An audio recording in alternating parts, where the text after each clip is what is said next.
घर में कबूतर पालना कैसा है शौक के तौर पे? बहुत सौ को शौक होता है और परिंदों के ज़रिए उनको उनसियत हासिल होती है, यानी उनको एक वो मानूस हो जाते हैं परिंदों से और ये परिंदों के साथ मानूस होते हैं। जैसे बच्चों के लिए खिलौने होते हैं तो बाज़ बड़ों के लिए ये परिंदे मुख्तलिफ़ किस्म के ये खिलौने टाइप के होते हैं कि इनको इनसे उनसियत हासिल हो जाती है।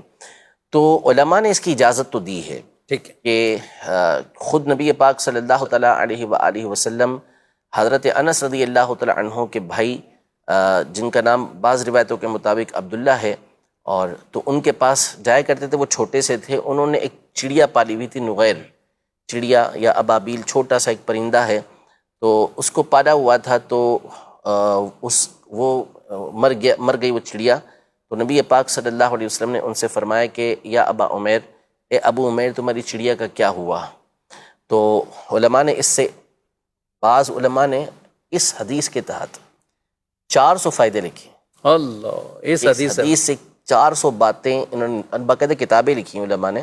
360 तो एक किताब है पूरी मुश्तमिल इस पर, और फिर इसके बाद हाफिज़ इब्न अस्क़लानी रहमतुल्लाहि तआला ने फ़थुल बारी के अंदर मज़ीद 40 फ़वाइद ज़िक्र करके 400 के फ़ायदे ज़िक्र किए हैं। उसमें से एक ये भी है कि घरों के अंदर परिंदों को पालना ये भी जायज़ है,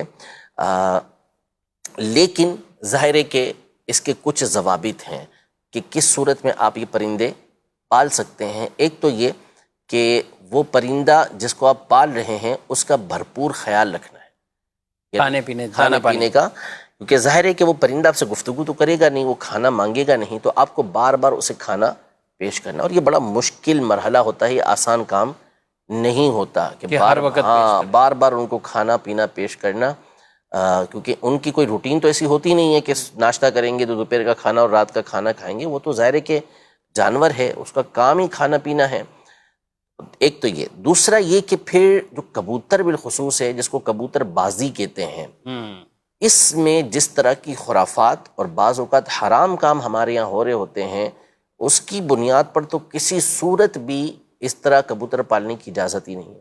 मिसाल के तौर पर ख़ुद कबूतर के हवाले से देखें तो इन्होंने छतरियाँ बनाई हुई होती हैं छतों के ऊपर, और जैसे ही वो कबूतर उड़ाएंगे कबूतर को, जैसे कबूतर बैठने लगेगा फिर उसको पीछे नीचे से बांस, और बांस के आगे जो है वो लोहे की कोई चीज़ लगाई हुई होगी, उससे फिर इसे उड़ा देंगे। नीचे नहीं आने देते, बैठने नहीं देते नीचे उसको।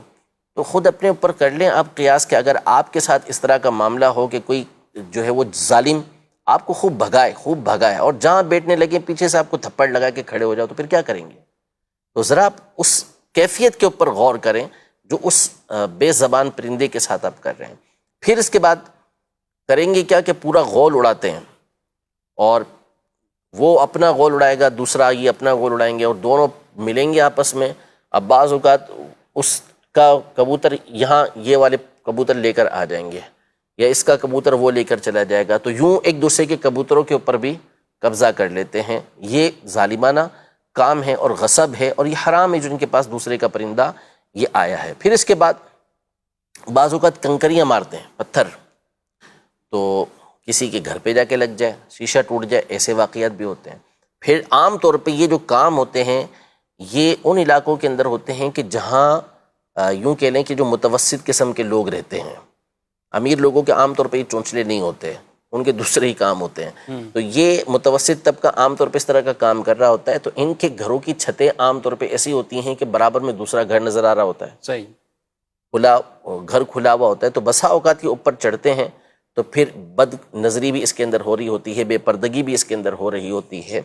तो इन तमाम उमूर से बचना ये बहुत मुश्किल काम है। तो अगर इन तमाम चीज़ों की पाबंदी करता है, जैसे मिसाल के तौर पे तोता वगैरह पालते हैं घर के अंदर, तो फिर उसको पिंजरे के अंदर ही रखते हैं और उसको उड़ाने का ऐसा होता नहीं है।